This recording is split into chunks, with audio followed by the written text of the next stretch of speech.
সিদ্ধাৰ্থ শৰ্মাৰ ফেক্টৰীত এবাৰ এছআইটিৰ অভিযান নমস্কাৰ স্বাগতম নিউজ 18 অসম নৰ্থ ইষ্টৰিয়া হৈছে পোনপটে সম্প্ৰচাৰ ষ্টুডিঅ'ত মই প্ৰাঞ্জল আমি পূৰ্বতে কৈছিলোঁ যে সিদ্ধাৰ্থ শৰ্মাই জুবিন গাৰ্গৰ টকাৰে ব্যৱসায় বাণিজ্যত কিবোৰ বিনিয়োগ কৰিছিল আৰু হেতু এতিয়া আখৰে আখৰে প্ৰমাণ হৈ গ'ল খুদ সিদ্ধাৰ্থ শৰ্মাৰ কৰ্মচাৰী সেইখিনি কথা সদৰিও কৰিছে আপোনালোকক সেই মন্তব্য শুনাম কিন্তু তাৰ পূৰ্বে দি থওঁ যিটো খবৰ সেই খবৰটো হৈছে ছয়গাঁৱৰ যে ঔদ্যোগিক বিকাশ কেন্দ্ৰ আছে সেই ঔদ্যোগিক বিকাশ কেন্দ্ৰতে এছআইটিৰ দলে এই অভিযান চলালে তাত থকা যিটো মহাবীৰ একুৱা এই যিটো ফেক্টৰী আছে পানীৰ ফেক্টৰী সেই পানীৰ ফেক্টৰীতে এছআইটিৰ দলে গৈ আজি দিনৰ ভাগত অভিযান চলালে আৰু তাৰ পৰা বহুত তথ্যপাতি সংগ্ৰহ কৰা বুলি আমি গম পাইছোঁ আমি পূৰ্বতেই প্ৰথম দিনাই ঘটনাৰ পাছত যেতিয়া এই খবৰবোৰ ওলাইছিল যে সিদ্ধাৰ্থে জুবিন গাৰ্গৰ পৰা টকাবোৰ সংগ্ৰহ কৰে আৰু তাৰে এটা অংশ নিজৰ জেপত ভৰাই আৰু সেই অংশৰে বিভিন্ন প্ৰান্তত কোম্পানী বা ফ্ল্যাট ক্ৰয় কৰিছে এই মহাবীৰ একুৱাটো তেনেধৰণৰ মানে জুবিন গাৰ্গৰ টকাৰে হয়তো এইগৰাকী সিদ্ধাৰ্থে এনেধৰণে নামে বেনামে সম্পত্তি গঢ়ি লৈছিল এয়া হিচাপত অহা সম্পত্তি সন্মুখত অহা সম্পত্তি এই মহাবীৰ একুৱা পানীৰ এটা প্লান্ট হয় কিন্তু হিচাপত নহা হয়তো কিমান টকা জুবিন গাৰ্গৰ পৰা সংগ্ৰহ কৰি ক'ত ক'ত বিনিয়োগ কৰি থৈছে তাৰ কথা হয়তো কোনেও নাজানে এই মুহূৰ্তলৈকে কিন্তু এছআইটিয়ে প্ৰতিটো দিশ তন্নকৈ চাই থকা বুলি সদৰি কৰিছে আৰু সেই দিশবোৰ চাওঁতেই এই মহাবীৰ একুৱাৰ কথা পোহৰলৈ আহিল আৰু তাতে গৈ আজি অভিযান চলালে গৈ কৰ্মচাৰীসকলৰ সৈতে সোধপোছ কৰিলে কৰ্মচাৰীৰ একাংশই কৈছে যে ঘটনাৰ পিছদিনাৰে পৰা আমি আৰু কোম্পানীটোত প্ৰৱেশ কৰা নাই আমাক দৰমহা নালাগে একো নালাগে আমাক ন্যায় লাগে আমাৰ মৰমৰ শিল্পীজনৰ মৃত্যুৰ ন্যায় লাগে সুবিচাৰ আমি বিচাৰোঁ লগতে আমি দাবী কৰোঁ যে মৃত্যু কেনেধৰণে হ'ল প্ৰতিটো দিশ তন্নকৈ ফাটিল হ'ব লাগে লাওখোলাত আঘাত পোৱা গৈছে বা আনকেতবোৰ পোৱা গৈছে জুবিন গাৰ্গৰ সেইখিনি কথা ইতিমধ্যে আমি পূৰ্বৰ সম্প্ৰচাৰত সদৰি কৰিছোঁ কিন্তু এতিয়াৰ নতুন তথ্যটোৱে হৈছে যে এই মহাবীৰ একুৱা নামৰ যিটো সিদ্ধাৰ্থ শৰ্মাৰ কোম্পানী পানীৰ কোম্পানী তাত গৈ অভিযান চলাইছে গৈ এছআইটিৰ দলে আমালৈ অহা খবৰ অনুসৰি খোৱা পানীৰ এটা পেকেজিং উদ্যোগ হয় এই মহাবীৰ একুৱা সিদ্ধাৰ্থৰ বিৰুদ্ধে উদ্যোগটোৰ কৰ্মচাৰীয়ে মনৰ ক্ষোভ উজাৰিলে জুবিন গাৰ্গৰ মৃত্যুৰ ন্যায় লাগে বুলি ক'লে আৰু কেনেধৰণে টকাবোৰ বিনিয়োগ কৰিছিল সেই কথাও এতিয়া পোহৰলৈ আহিছে সিদ্ধাৰ্থে মুঠতে চাৰিওফালৰ পৰা আমাৰ মৰমৰ শিল্পীগৰাকীৰ টকাবোৰ গোগ্ৰাসে যে গিলিছিল সেয়া আকৌ এবাৰ প্ৰমাণ হৈছে মন্তব্য শুনাই ল'ব বিচাৰিছোঁ এই কোম্পানীটোৰ কৰ্মচাৰীৰ শুনক এবাৰ এইটো সিদ্ধাৰ্থ শৰ্মা ইয়াত আছে এইটো কোম্পানীৰ লগত পাৰ্টনাৰশ্বিপত আৰু এজন আছে আমিও কাম কৰি আছোঁ ইয়াতে বহুতবাৰ লগ পাইছোঁ আমি মোৰ ইয়াত তাৰ 3 মাহমান হ'ল কাম কৰি থকা মই বৰিঙৰো কাম কৰিছোঁ ইয়াতে ছিংগাপুৰত যোৱাৰ 2 দিন আগত ইয়াত আহিছিলে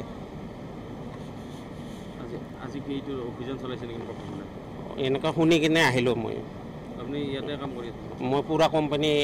ইয়াৰ চাটাবাৰীৰ পৰা জামবাৰীলৈকে কাম মইতো প্লাম্বিঙৰ কাম কৰোঁ এতিয়া মেচিনৰ লাইনৰ এইবিলাক কৰি আছোঁ কামবিলাক আমাৰ বিল চিলো হোৱা নাই আমাৰ বিলবিলাকো হোৱা নাই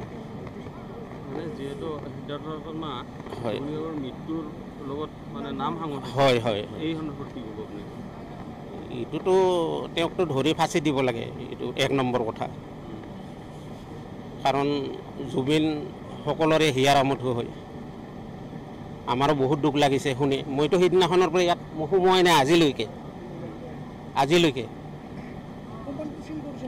বৰ্তমান কৰা নাই সৰু সুৰা কাম চলি আছে এতিয়াও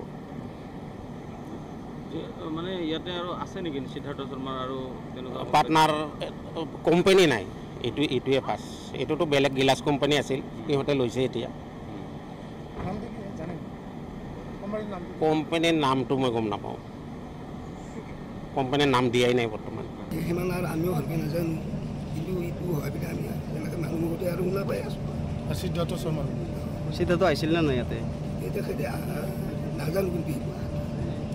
বেলেগেহে কাম কৰি আছে আজি কোন আহিছে আজি অহাটো গম পোৱা নাই আমি এহে আহিলোঁ এনেকৈহে আমি ইয়াতে গম পাওঁ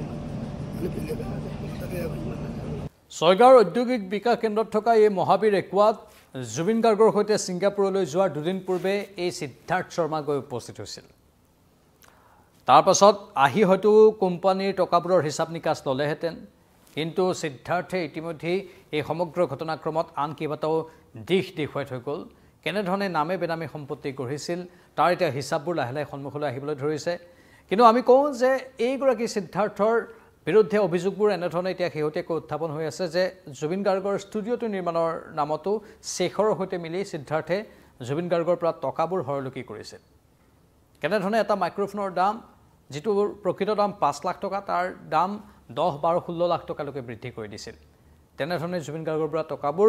লৈছিল আৰু হিচাপ ইফাল সিফাল কৰিছিল ষ্টুডিঅ'টো পুনৰ নিৰ্মাণৰ নামত যেনেধৰণে লাখ লাখ টকা উদৰস্ত কৰিলে সেইবোৰ আমি পূৰ্বৰ সম্প্ৰচাৰত কেইবাবাৰ সম্প্ৰচাৰ কৰিছোঁ কেইবাবাৰ উল্লেখ কৰিছোঁ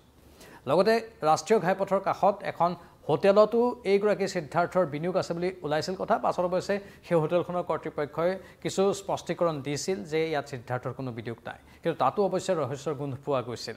কাৰণ প্ৰথম অৱস্থাত সেইখন সিদ্ধাৰ্থৰ হোটেল বুলি সকলোৱে গম পাইছিল হঠাৎ মালিক সলনি হৈ গৈছিল এই বিষয়বোৰ আছে সেয়েহে আমি পোনপটীয়াকৈ সন্দেহ কৰিব পাৰোঁ যে সিদ্ধাৰ্থৰ মটিভ ভাল নাছিল উদ্দেশ্য ভাল নাছিল আৰু বেয়া উদ্দেশ্যৰে সিদ্ধাৰ্থে জুবিন গাৰ্গৰ সৈতে অতদিনে আছিল জুবিন গাৰ্গৰ পৰা টকাবোৰ নিজৰ জেপত ভৰোৱাৰ হয়তো কেৱল এটা ইচ্ছা লৈ জুবিন গাৰ্গক ব্যৱহাৰ কৰি আছিল সিদ্ধাৰ্থই আৰু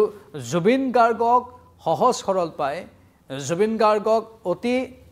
বহল মনৰ মানুহ পাই সিদ্ধাৰ্থই হয়তো পৰিকল্পনা ৰচনা কৰিয়ে লৈছিল যে এই মানুহজনক মই ঠকি ঠকি খাম ঠিক তেনেধৰণৰ পৰিকল্পনা ৰচনা কৰিয়ে হয়তো সিদ্ধাৰ্থে নিজৰ নামে বেনামে সম্পত্তিবোৰ বঢ়াই নিবলৈ সক্ষম হৈছিল ছয়গাঁৱৰ এইটো পানীৰ ফেক্টৰী হোক বা আন বিভিন্ন প্ৰান্তত থকা তেওঁৰ ফ্লেট যিটো ফ্লেটত ইতিমধ্যে SIT অভিযান চলাইছিল বা ক'ৰবাত মাটি থকাৰো খবৰ আহিছে চাওক এজন মেনেজাৰ আমাৰ সবাতোকৈ প্ৰিয় শিল্পীগৰাকীৰ সৈতে থাকি সেই মেনেজাৰজনে কিমান সম্পত্তি কেনেধৰণে গঢ়ি গ'ল আৰু যিগৰাকী শিল্পীয়ে ইমানখিনি জনপ্ৰিয়তা অৰ্জন কৰি ইমান সুনাম অৰ্জন কৰি ইমান সন্মান লাভ কৰিও নিজৰ খাৰঘুলিৰ ঘৰটোকেই নিৰ্মাণ কৰিব নোৱাৰিলেগৈ সেইগৰাকী মেনেজাৰ কিমান তললৈ নামিব পাৰে ভাবক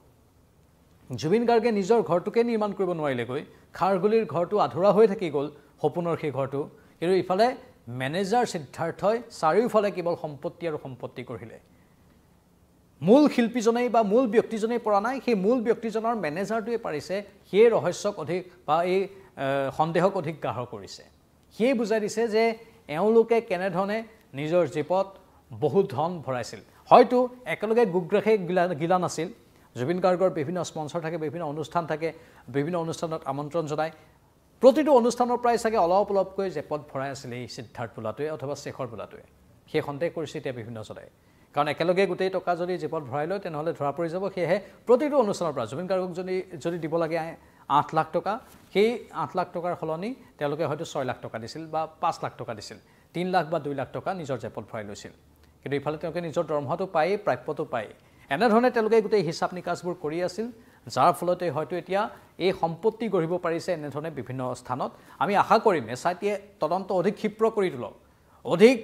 সূক্ষ্মভাৱে চাওক আৰু প্ৰতিটো সম্পত্তিৰ তথ্য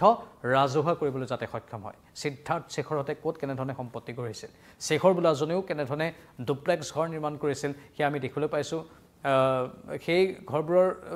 বাতৰি ইতিমধ্যে আমি বহুকেইবাৰ সম্প্ৰচাৰ কৰিছোঁ প্ৰথমে বহুখিনি কথা আছে পৰৱৰ্তী সময়ত ফাদিল হ'ব বুলি আমি আশা কৰিছোঁ আৰু এতিয়া লাহে লাহে তদন্ত অধিক ক্ষীপ্ৰ হ'ব বুলিও আমি আশা কৰিছোঁ আপোনালোকৰ মতামত কি কমেণ্ট বক্সত কমেণ্ট কৰি জনাওক ধন্যবাদ